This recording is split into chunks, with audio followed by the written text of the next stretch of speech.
ও মা মনে কইরো না এই দুনিয়া থাকার জায়গা, রঙের ঘোড়া আর দৌড়ায়ও না মা। আজকে পুরুষের চাইতে 3 গুণ বেশি মহিলারা হয়তো আসছে। আমি একটা কথা বলে যাই গো আম্মা, ও মা, দুনিয়াতে তুমি বিয়ে হয়েছে না? হয়েছে। কই বিয়ের আগের দিন তোমারে গোসল করাইছি নি? কই গোসল করাইছে। একটাবার খেয়াল কইরা দেখো না, মরণের আগেও তোমারে গোসল করাইবো। ও মা মনে আসেনি বিয়ের দিন তোমারে নতুন শাড়ি কাপড় পরাইছি নি? একটাবার খেয়াল কইরা দেখো, গোসলটা দেওয়ায়া মরণের পরে তোমারে নতুন জামা পরাইবো। ও মা, নতুন জামা লইয়া তুমি গাড়ির মধ্যে উঠটা গেছো নি? 4 চাক্কার গাড়ি, প্রাইভেট কার, কই গেছি? একটাবার খেয়াল কইরা দেখো, মসজিদ থেকে পালকি ডাইনা নতুন জামাটা পরাইয়া তোমার একটা বাড়ির মধ্যে লইয়া যাইব। ও মা, তোমার বাড়িতে একটা বড় যাত্রী আইসুনি গো, হাজার হাজার লোক আইসুনি, শত লোক আইসুনি, কহ আইছিল। তুমি যখন বিদায় হইয়া যাইবা, তোমার করে তোমার পাশের শত শত লোক দাঁড়াইয়া থাকবো।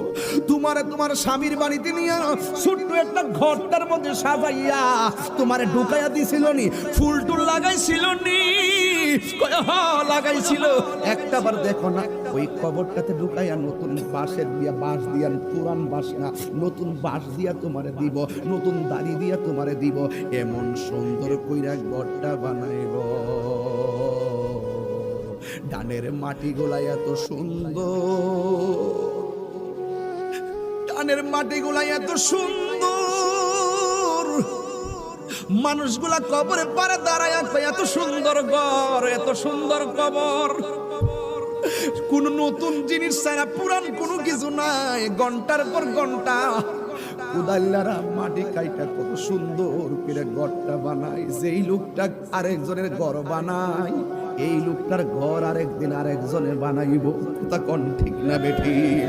আজকে আপনি যার জানাজায় যাইবেন, একদিন আপনার জানাজায় মানুষ আইব।